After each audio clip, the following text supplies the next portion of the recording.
देश न्यूज में आपका स्वागत है। मैं हूं आपके साथ धर्मिष्ठा और आप देख रहे हैं हमारा खास कार्यक्रम शिक्षा का माफिया तंत्र।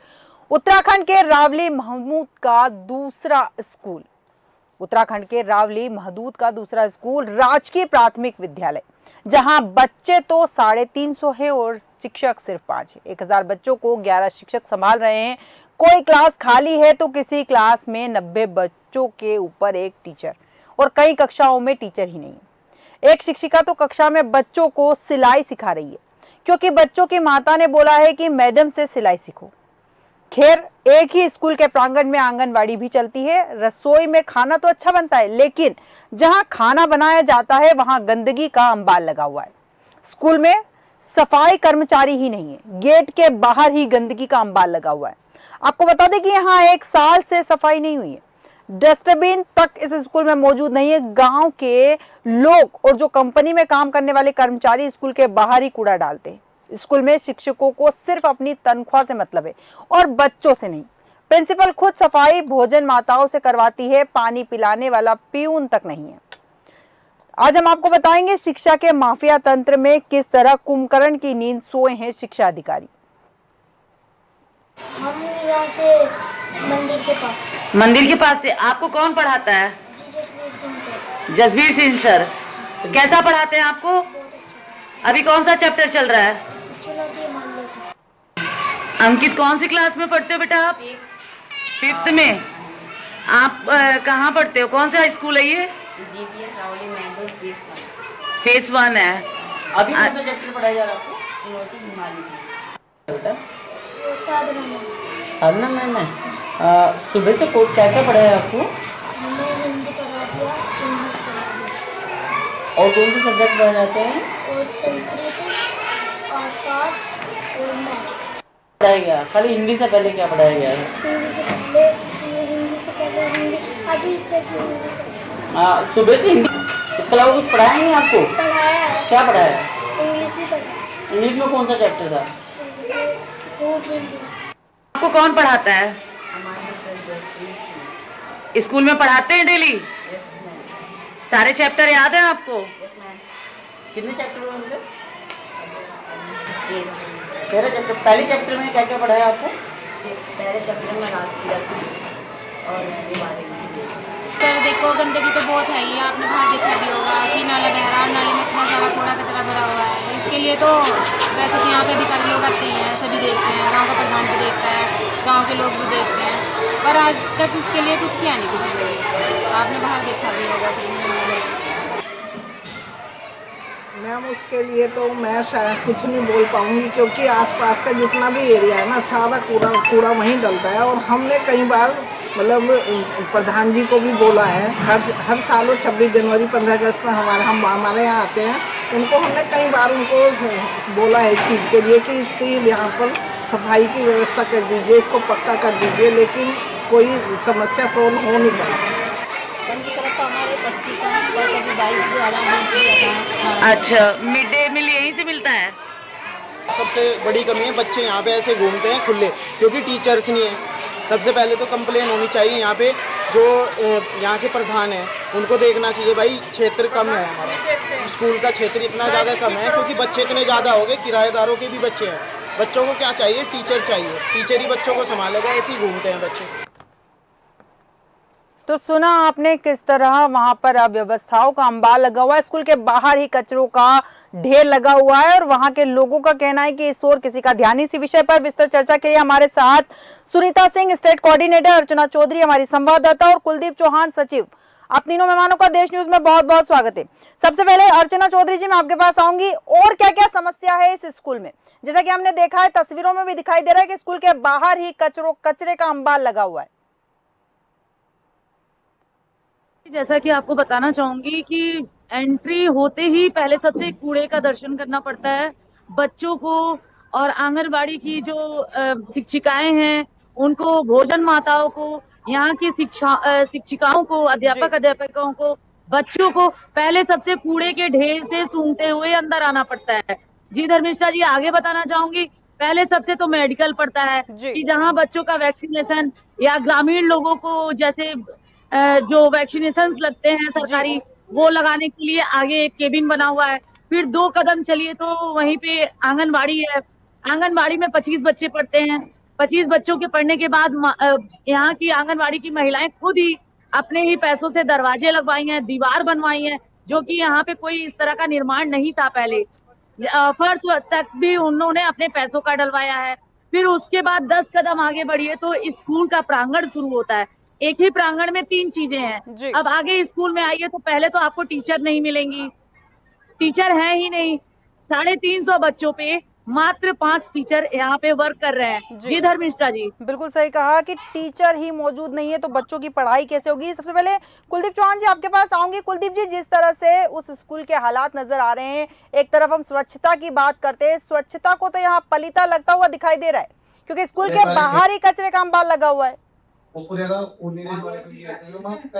मैडम यहाँ पे बहुत सारे किराएदार रहते हैं रावली महदूद के अंदर। यहाँ पे सप्ताह में एक बार सफाई होती है कम से कम, ठीक है।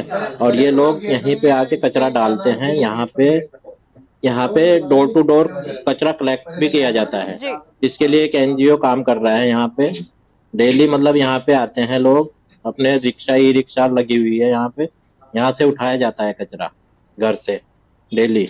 बिल्कुल, पर फिर भी लोग यहाँ पे पन्नी वगैरह पॉलीथीन वगैरह डालते कार्रवाई हैं। तो करनी होगी ना, कुछ कार्रवाई तो करनी होगी क्योंकि स्कूल के बाहर ही कचरे का इतना खतरनाक अंबार लगा हुआ है कि बच्चे जब स्कूल में प्रवेश करते होंगे, इतने अच्छे मन से बच्चे स्कूल जाते होंगे पढ़ने के लिए, एक तो शिक्षक मौजूद नहीं है वहां पर, पढ़ाई वैसे भी नहीं होती, जो थोड़े बहुत मन से जाते भी होंगे पढ़ाई करने के लिए, तो इतना कचरा देखने के बाद में तो वैसे भी मन खट्टा हो जाता है बच्चों का।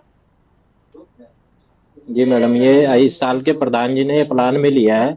यहाँ पे जो भी है ये दीवार का और ये नाले का, पूरा नाला जो टूटा हुआ है ना बीच में, ये तालाब तक ये नाला पहुंचाने का कार्य कराया जाएगा। कितने समय में ये काम हो जाएगा? कितने समय बाद बच्चों को कम से कम स्वच्छ वातावरण मिल जाएगा? मैडम ये इस साल के प्लान में है, तो ये जैसे ही बजट मतलब मिलेगा इस साल और बच्चे इस गंदगी से होते हुए स्कूल पहुंचेंगे? नहीं मैडम, ये अभी मतलब जनवरी फरवरी में ये कार्य होना है। आप गारंटी ले रहे हैं इस बात की? हाँ मैडम, ये होगा काम। मैं वही पूछ रही हूँ, आप गारंटी ले रहे हैं इस बात की कि जनवरी फरवरी में ये काम हो जाएगा, बच्चों को गंदगी से मुक्ति मिल जाएगी? जी मैडम। और स्कूल के अंदर जहाँ भोजन बनाया जाता है वहां पर भी गंदगी है?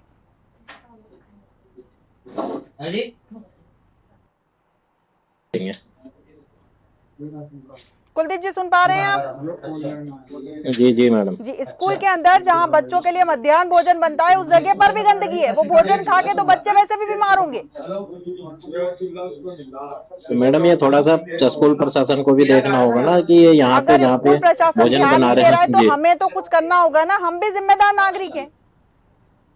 जी मैडम। सुनीता जी आपके पास आऊंगी। जैसे कि हम स्कूल की बात कर रहे हैं, स्कूल में शिक्षक नहीं और जो कुछ शिक्षक हैं वो बच्चों को सिलाई सिखा रहे हैं। जी धर्मिष्ठा जी, बिल्कुल ये रावली महदूद का दूसरा स्कूल है। पहले स्कूल की हालत भी कुछ इसी तरह की थी जी। जो ये दूसरा स्कूल है, यहाँ की हालत भी कुछ इसी तरह की है। कुछ शिक्षक हैं जो अपनी जिम्मेदारी से बच्चों को अच्छे से पढ़ा रहे हैं, वहीं कुछ जो बच्चे हैं वो इसी तरह से खुलेआम इधर से उधर भागते हुए नजर आ रहे हैं। ये यहाँ पे गंदगी इतनी ज्यादा है कि जो बच्चे हैं, जैसे हमें तो ये लगता है कि जो वहाँ पे बच्चे हैं वो सिर्फ मिड डे मील का जो खाना खाने ही आते हैं, क्योंकि बच्चे, जैसे हमारी बाइट में भी सुना कि जो वहाँ पे लोग हैं वो कह रहे हैं कि बच्चे इसी तरह से घूमते हुए लावारिसों की तरह नजर आते हैं। बिल्कुल। वहीं धर्मिष्ठा जी मैं बताना चाहूंगी कि या इसी के अंदर एक आंगनबाड़ी भी है, स्वास्थ्य केंद्र भी है, और जो स्कूल बच्चे जो इधर उधर भागते हैं उस वजह से स्कूल का दरवाजा जो है वो बंद रखना है। जब स्कूल का दरवाजा रखते हैं तो गर्भवती महिलाएं भी आती है अपने स्वास्थ्य का चेकअप करवाने, अपने बच्चों को इंजेक्शन लगवाने कई महिलाएं आती है, तो उनको दरवाजे के बाहर 10-20 मिनट तक गेट को बजाते रहना पड़ता है, तब जाके कहीं दरवाजा खुलता है। उस बीच में अगर गर्भवती महिला को कुछ हो जाए, जैसे अभी बीच में धूप भी होती है, कई बार बरसात होती है, महिलाएं अपने घर से समय निकाल के अगर वहां तक पहुंचती है तो उन्हें स्कूल का जो दरवाजा है वो बंद मिलता है, क्योंकि बच्चे इधर से उधर भाग जाते हैं। हमारी संवाददाता कल वहां पे गई थी, ये लगभग 15 मिनट तक दरवाजा बजाते रहे, उसके बाद वहां का दरवाजा खुला। तो इस तरह की समस्याएं जो है वो स्कूल में नजर आ रही है। चाहूंगी हमारे साथ इस वक्त दीप्ति यादव शिक्षा अधिकारी जुड़ चुकी है। सबसे पहले मैं उनसे बात करना चाहूंगी। दीप्ति जी, देश न्यूज में आपका बहुत बहुत स्वागत है। दीप्ति जी सुन पा रही हैं आप? शायद दीप्ति जी तक हमारी आवाज नहीं पहुंच पा रही, हम फिर से उनसे संपर्क करने की कोशिश करेंगे। अर्चना जी आपके पास आऊंगी। यहाँ पे जो कुछ शिक्षक हैं वो बच्चों को सिलाई सिखा रहे हैं, उन्हें पैसे जो सरकार देती है, जो तनख्वाह देती है, वो किस चीज के लिए देती है? बच्चों को पढ़ाने के लिए या बच्चों को सिलाई सिखाने के लिए? जी, जैसा कि आपको बताना चाहूंगी, 5वीं कक्षा की बच्ची थी जिसने मुझे बताया कि मेरी मम्मी ने कहा है कि मैडम जी से सिलाई सीख के आना। जी। तो मैम की यहाँ के अध्यापिका का ये वो था कि बच्चे ने कहा, इसलिए हम सिलाई सिखा रहे थे। तो बच्चों ने तो ये भी जी, कह दिया जैसे कि शिक्षिका को कि हमें बताना- छुट्टी दे दीजिए, हमें घर जाना है, हमें पढ़ाई नहीं करनी, या फिर बच्ची ने कह दिया कि मैडम आपकी प्रॉपर्टी हमारे नाम कर दीजिए, तो क्या मैडम कर देंगी? जी नहीं, अब वो हमें सिलाई सिखाती हुई मिली। जब हमने उनसे यही क्वेश्चन किया कि मैडम आप तो सिलाई सिखा रही, क्या बच्चे की मदर ने कहा था सिलाई सिखाने के लिए, इसलिए मैं सिखा रही थी, तुरपाई करना बता रही थी। जी बिल्कुल सुनीता जी। अर्चना बिल्कुल सही कहा आपने अर्चना जी। सुनीता जी आपके पास आऊंगी यहाँ पे। जैसे कि अर्चना जी ने कहा है कि बच्चे की माता ने कहा था कि सिलाई सिखा दीजिए। बच्चे की माता कुछ भी कहे, पेरेंट्स कुछ भी कहे, हमारा दायित्व बनता है, हम शिक्षा देने के लिए हमें अपॉइंट किया गया है, सरकार ने हमें अपॉइंट किया बच्चों को शिक्षा देने के लिए। ऐसे में हम बच्चों को शिक्षा छोड़कर सब कुछ करवा रहे हैं, और बहाना सबसे अच्छा ये है कि बच्चे की मम्मी ने बोला था। जी धर्मिष्ठा जी, बिल्कुल। वैसे स्कूल में सिलाई वगैरह सिखाई जाती है, होम साइंस का पीरियड होता है, लेकिन वो 6th क्लास के बाद एक पीरियड होता है बच्चों का होम साइंस का, लेकिन 5th क्लास के बच्चों तक ये सारे पीरियड नहीं होते हैं। जैसा कि जब हमारी संवाददाता वहां पे गई तो उन्होंने क्लास में भी पूछा कि आपको बच्चे जो है वो स्कूल में क्या क्या पढ़ाते हैं, कौन कौन से आपके पीरियड होते हैं, तो वहां पे बच्चों ने बताया कि हमारे ये पीरियड होते हैं। तो वहां पे कहीं पे भी होम साइंस का जिक्र नहीं हुआ, और कहीं पे भी नहीं बताया गया कि होम साइंस का जो पीरियड है वो है। तो कहीं पे भी दूर अगर होम साइंस का पीरियड भी होता है तो उसमें भी काफी सारे पीरियड होते हैं। कई बच्चे ड्राइंग सीखना चाहते हैं, या कई बच्चे सिलाई सीखना चाहते हैं, कई बच्चे म्यूजिक सीखना चाहते हैं, तो 3-4 पीरियड ये अलग से होते हैं होम साइंस के। बिल्कुल बिल्कुल सही लेकिन कहा। 5th क्लास तक के बच्चों को कहीं पे भी ये पीरियड्स नहीं होते हैं। बिल्कुल सुनीता जी, तो बिल्कुल आपने गलत है, सही या कहा फिर कि जो स्कूल के टीचर जब है वो स्कूल मनमानी के कर रहे हैं। अंदर बच्चों को पढ़ाई के अलावा अलग चीजें भी होती है, उनको सिखाई जाती है, लेकिन पढ़ाई छोड़कर सारी चीजें सिखाना वो उचित नहीं। सबसे पहला उद्देश्य हमारा होना चाहिए बच्चों को उचित शिक्षा मिले।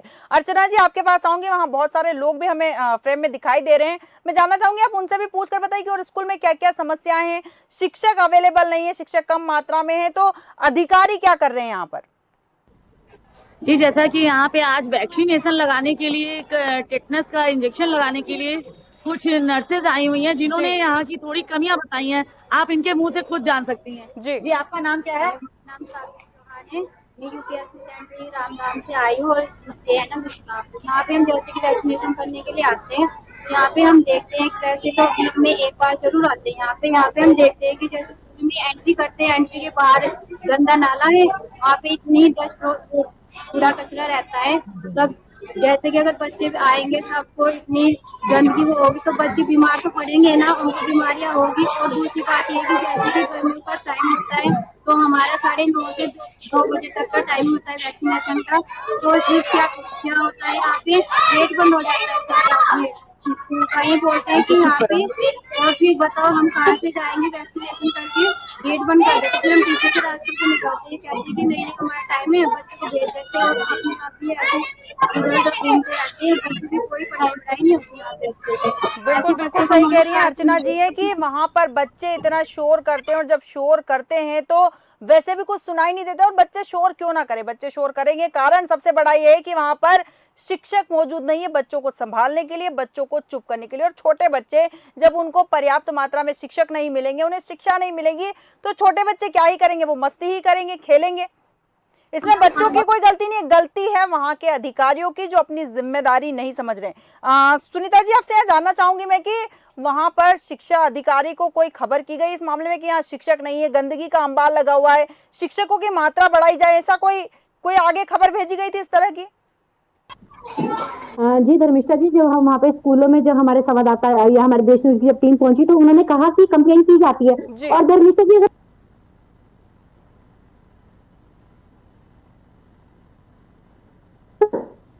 चेकिंग करने आते रहते हैं, 26 जनवरी को, 15 अगस्त के लिए वो लोग भी आते हैं, तो धर्मिष्ठा जी वो चीजें उन्हें नजर आती हैं। अगर कंप्लेन ना भी की गई हो तो भी वो चीजें नजर आती है, तो उसके ऊपर ध्यान देना बहुत जरूरी बनता है। क्योंकि गंदा नाला है वहां पे, जब दिन में बच्चों को खाना बढ़ता है तो बच्चे तो वैसे ही उस खाने की ही स्मेल से ही मर जाएंगे, वो तो खाना वैसे भी नहीं खा पाएंगे, बिल्कुल, क्योंकि बिल्कुल। गंदगी में कौन खाना खा सकता बिल्कुल है। सही कहा और कि छोटी-मोटी अधिकारियों को गंदगी नहीं है, बताने की बहुत ज्यादा जरूरत गंदगी नहीं है। होती, अधिकारियों को सब दिखाई दे रहा है, बावजूद इसके लापरवाही का आलम बना हुआ है। अर्चना जी, वहां पर सफाई को लेकर भी गांव के लोगों का भी तो कुछ पर्पस बनता है कि पंचायत के लोग कुछ करें, सफाई को लेकर ध्यान दे। शिक्षा अधिकारी ध्यान नहीं दे रहे, लेकिन प्रधानाचार्य की भी जिम्मेदारी बनती है वहां पर ध्यान देने की।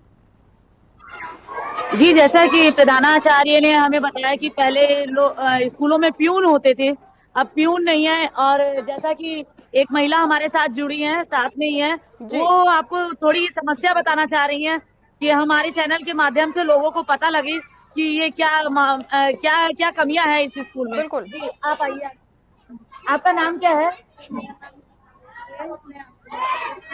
और यहाँ पे ना तो पानी की बहुत ज़्यादा बच्चे भी ज़्यादा परेशान रहते हैं, हम बाल्टी भर के लाते हैं, अर्चना जी, उनकी आवाज हम तक नहीं पहुंच पा रही है, थोड़ा सा अपना माइक उनके पास ले जाइए। जैसा कि इन्होंने धर्मिष्ठा जी बताया कि हम यहाँ पे पानी की भी समस्या बहुत ज्यादा है, पानी नहीं आता है। और जब हम पानी लेने जाते हैं तो मैडम भी मना कर देती हैं, हमें बाल्टियों से बाहर से पानी लाना पड़ता है, जहाँ धूल और कचरा उसके अंदर गिर जाता है। जी धर्मिष्ठा जी, बिल्कुल, मतलब समस्याओं का यहाँ पर अंबार है और लापरवाह प्रशासन इस ओर कोई ध्यान नहीं दे रहा है। हालांकि सुनीता जी ने कहा है कि अधिकारी आते हैं, 15 अगस्त 26 जनवरी को भी आते हैं, पंचायत के सचिव प्रधान भी आते होंगे, लेकिन बावजूद इसके अनदेखा किया जा रहा है चीजों को। यहाँ पर जानना चाहूंगी अर्चना जी के यहाँ पर कितने शिक्षक है टोटल? शिक्षक यहाँ 5 हैं। 5 शिक्षक है। और प्रिंसिपल वहाँ की कुछ आगे उन्होंने कार्रवाई की बात करी? कभी शिक्षा अधिकारी को कुछ नोटिस वगैरह दिया उन्होंने कि हमें यहाँ शिक्षकों की रिक्वायरमेंट लग रही है? जी धर्मिष्ठा जी, जैसा कि आपको प्रिंसिपल से बात करवाती हूँ। प्रिंसिपल महोदय खुद बताएंगे कि उन्होंने क्या क्या कार्रवाई की और क्या क्या आगे बात की। जी धर्मिष्ठा जी, 1 मिनट मैं प्रिंसिपल के पास तक जाती हूँ। बिल्कुल, आप उनको अच्छे से जान पाएंगी। मैडम, मैम 1 मिनट आ जाइए। महोदय आ रही है हमारे, और वो भी आपको अपनी समस्याएं बताएं, क्या क्या समस्या। 1 मिनट आ जाइए मैडम। बच्चे भी यहाँ काफी परेशान होते नजर आ रहे हैं। पानी की समस्याएं हैं, सफाई की समस्याएं हैं, बाहर सफाई की समस्या है, बहुत सारी समस्याओं को लेकर बच्चे भी जूझ रहे हैं। और टीचर और आंगनवाड़ी की कुछ महिलाएं सारी यहाँ पे परेशान नजर आ रही हैं। जी मैडम, आप बताएं, शिक्षा अधिकारी को अवगत कराया था थोड़ा आगे किस चीज के लिए?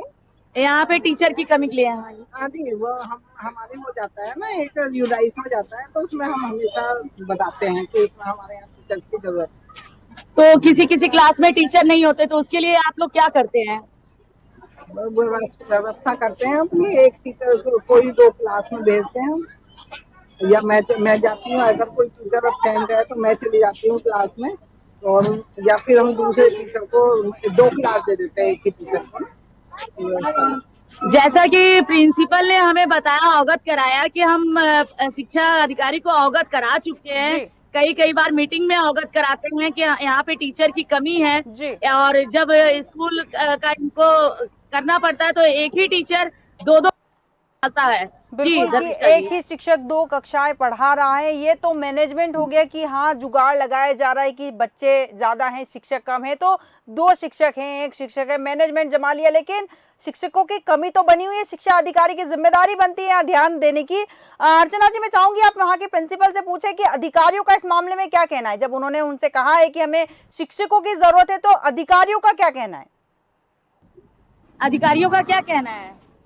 अधिकारी कहते हैं ये सुगम में होता है, तो थोड़ा सुगम में जल्दी से, मतलब वो उनकी भी कुछ वो होगी, फाउंडेशन होगी, तो नहीं भेज सकते सुगम में ना, एकदम स्टाफ नहीं आता है। जी धर्मिष्ठा जी, जैसे ने बताया कि सुगम में तुरंत नहीं आते हैं टीचर, तो 1 साल से अधिकारी क्या कर रहे थे, मैं ये जानना चाहूंगी। 1 साल से अधिकारी क्या कर रहे हैं? 1 साल से आपने बताया नहीं बताया है हमने उनको, मतलब यूडाइस में हम हमेशा लिखते हैं कि हमारे पास हमें टीचर्स की आवश्यकता है, तो लेकिन अभी तक कोई नहीं आ पाया। एक्चुअली क्या, 2 टीचर हमारे अभी रिटायर हो गए हैं, एक रिटायर हो गए हैं, एक के साथ थोड़ा सा वो हो गई है, दुर्घटना हो गई है, उनकी डेथ हो गई है, तो इसलिए 2 टीचर हमारे कम हो गए इस साल।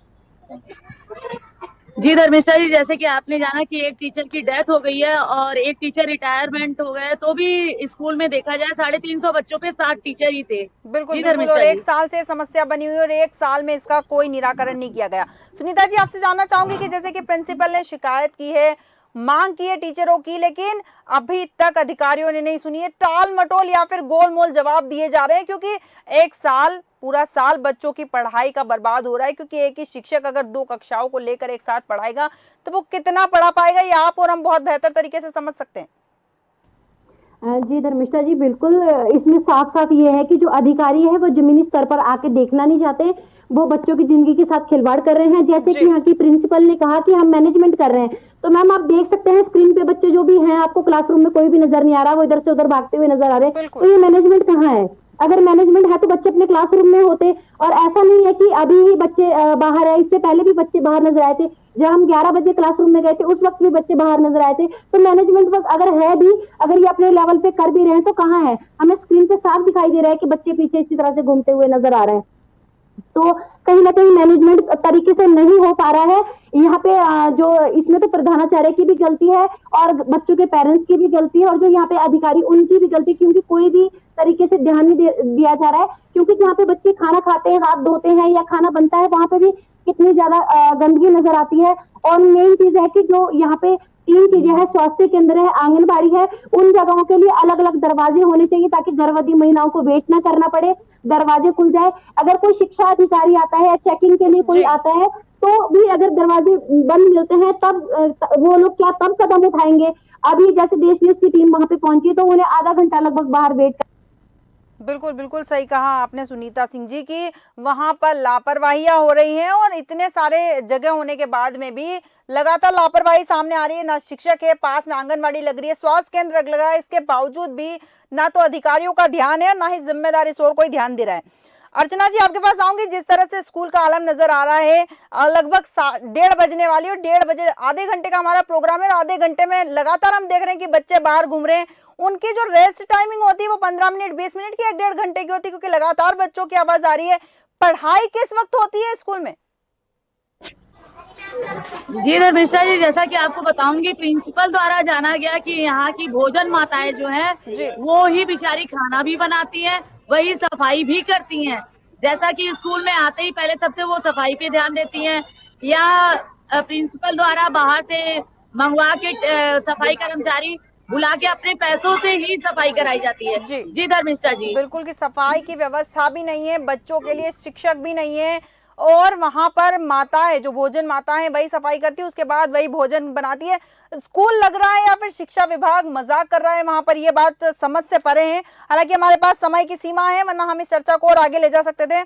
हम कोशिश करेंगे कि शिक्षा विभाग तक ये बात पहुंचे और वहां पर जरूरत जितनी शिक्षकों की है उनको अपॉइंटमेंट दी जाए और सफाई की व्यवस्था की जाए, ताकि बच्चे साफ और स्वच्छ वातावरण में पढ़ सके। सुनीता सिंह जी और अर्चना चौधरी जी, आप दोनों का देश न्यूज से जुड़ने के लिए, उनसे विस्तृत चर्चा करने के लिए बहुत बहुत धन्यवाद। स्कूल की बात कर रहे थे, लापरवाही का आलम बना हुआ है, आसपास इतनी गंदगी है, और स्कूल के अंदर भी गंदगी है। जहां भोजन बनता है वहां पर भी गंदगी का अंबार लगा हुआ है। बच्चे ऐसी ही गंदगी में बैठकर पढ़ते हैं और पढ़ाने के लिए शिक्षक मौजूद नहीं है। भोजन माता ही भोजन बनाती है और वही सफाई करती है, और शिक्षा विभाग अभी तक कुंभकर्ण की नींद सोया हुआ है। अब वो कब जागता है, हमारे प्रोग्राम को देखने के बाद जागता है, या अब भी उसकी नींद पूरी नहीं होती है, ये देखना दिलचस्प होगा। हमारे आज के खास कार्यक्रम में फिलहाल इतना ही। बने रहिए देश न्यूज के साथ।